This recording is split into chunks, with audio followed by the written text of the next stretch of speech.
My name is Narayan Khanal, and I'm a medical student here at the University of Wollongong. I was actually born in a Bhutanese refugee camp in Nepal, where I lived for the first 12 years of my life. And coming to Australia as a refugee, to begin with, was quite a challenge in aspect such as language. I couldn't speak a word of the English language at the time, and I still can't, but I try.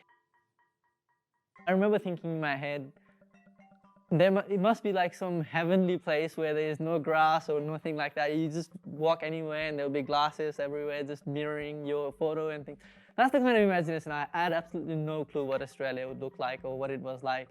And coming to Australia was profoundly different to my expectations or my imaginations. And that was in many different ways, from not knowing how to start the stove to cook something, to knowing that I have to press buttons to cross the road, and those sorts of things. Yeah, quite a profound change in life.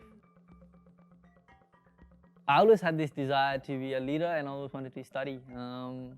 And one of the things that I always wanted to do as a child was to study as much as I could. And because I saw what it was like to live in those conditions, I wanted to ensure that as a young adult or as an adult, that was something that I didn't want to live with for the rest of my life. And who knows what would happen to my kids. So that was, I guess, even in an early phase, that's something you think about when you're faced with those sorts of dire conditions. I was like the captain of my school, even though it was very underfunded and under-resourced.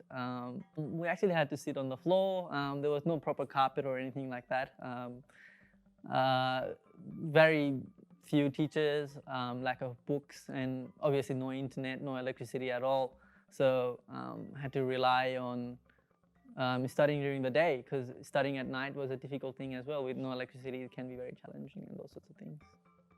For me at the moment, I'm purely focused on just getting through med school. It's quite a long road and it's a stressful road as well.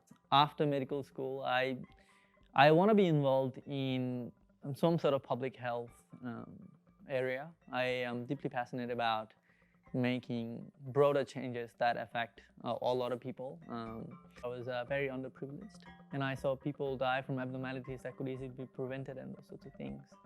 And that was part of the reason for me wanting to study medicine. But besides that, I also saw a need for leadership for people from backgrounds like myself.